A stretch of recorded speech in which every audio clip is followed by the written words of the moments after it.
మేమందరం ప్రైవేట్ డ్రైవర్లందరూ అక్కడ ఆగినాం, అక్కడ ఉన్నాం. అక్కడ ఉన్న తర్వాత డిఎం సార్ ఏమన్నాడంటే రిపోర్ట్ చేసిన అందరు లోపల రండి, మీరు సర్వీస్ చేయాలన్నారు.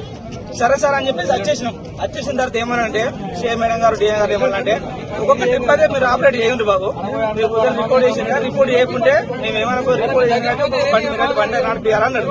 నడిపించాలని మాకు డేసారి ఇచ్చి మమ్మల్ని సపరేట్ పొమ్మన్నారు. కండక్టర్ కూడా మమ్మల్ని పొమ్మన్నాడు. పొమ్మంటే మేము అన్నాం కదంటే కండక్టర్ సీట్ల కొనుక్కోండి, కండక్టర్ మాట్లాడినప్పుడే ఒక్కొక్కరు కింద పడిపోతారు. దానికి బాధ్యత ఎవరు తీసుకుంటారు? కండక్టర్ మీద ఆమె పడుతుంది. ఇప్పుడు కండక్టర్ ఎక్కడ మమ్మల్ని ఒక్కలే పొమ్మంటారు, రేపు ఏమన్నా కింద పడుతుంది కావచ్చు. అది ఎప్పుడు ఎవరిది బాధ్యత? రన్నింగ్ లో పోతుంది, ఎవరిది బాధ్యత? మా మీద పడుతుంది కదా సార్. మేము కొద్దిగా ఆలోచించుకుంటా ఉన్నాం. మీకేం కాదు, మీరు పొంగ మీ బస్ స్టాండ్ లేకరు, రోడ్డు మీద ఎవరు అన్నారు.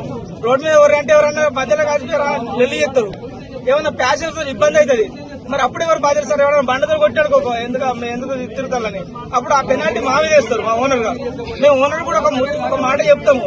మరి ఏమన్నా అయితే మాకు సంబంధం లేదు సార్, ఎవరైనా ఇట్లా పొమ్మంటారు, పోవడానికి మేము సిద్ధంగా ఉన్నాం. పోతాం, కాకపోతే రోడ్డు మీద ఏమైనా జరిగితే మాత్రం మాకు సంబంధం లేదు సార్ అని చెప్తామని మేము బయటకు వచ్చాం. డిఎం గారితో చెప్పి బయటకు వస్తుంటే ఆ పోలీస్ సార్ ఏమంటుండు, అరే మీరు అటెందుకు పోతుండ్రా, ఏమన్నా మాట్లాడుకోవాలంటే ఇటు మాట్లాడుకోర్రా అన్నాడు. సరే సార్ అందరూ వెళ్ళిపోయారు, మాట్లాడతాను సార్ నేను. సార్ ఏమన్నాడు, మీకు ఏమన్నా అయితే మేము పోలీసు వాళ్ళు మేము ఉన్నాం కదా అంటే, సార్ మీరు ఇక్కడ బస్ స్టాండ్ అంటే మీరు ఉండరు, కొంగ రన్నింగ్ లో ఏమన్నా ఎవరన్నా కొద్దిగా డ్రింక్ చేసో లేకపోతే ఎట్లా లొల్లి పెట్టుకుంటారు. మామూలు ఉన్నప్పుడే లొల్లి పెట్టుకుంటాం డ్రైవర్ తోటి. ఇప్పుడు ఇలాంటి టైంలో ఎవరైనా లొల్లి పెట్టుకుని మా మీద కొడితే మా బాధ్యత ఏంటి సార్? మేము ఎవరు చెప్పుకోవాలి? ఓనర్ కూడా ఒక మాట చెప్తామని బయటకు వచ్చాం. ఎవరు నిన్ను ఎవరు కొడతారా, మేము ఉన్నాక నిన్ను ఎవరు కొడతారా, నువ్వు ఎక్స్ట్రా మాట్లాడితే అరే ఇట్లా అని పెట్టుకురా అన్నాడు. అది కాదు సార్, మా బాధ్యత, మా ప్రాబ్లమ్స్ మేము చెప్పుకోవాలి కదా. ఒక మాట చెప్పుకోతాం సార్ అని మేము అన్నాం.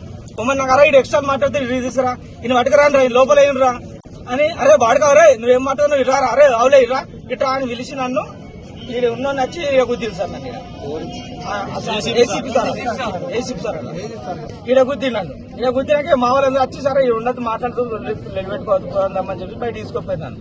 బయట తీసుకొని పోయి ఇప్పుడు వచ్చి మాట్లాడితే సార్ ఏమంటారు, నేను గుద్దలేదు, నేను మాట్లాడుకోమని చెప్తున్నా అని చెప్పి సార్ చెప్తారు.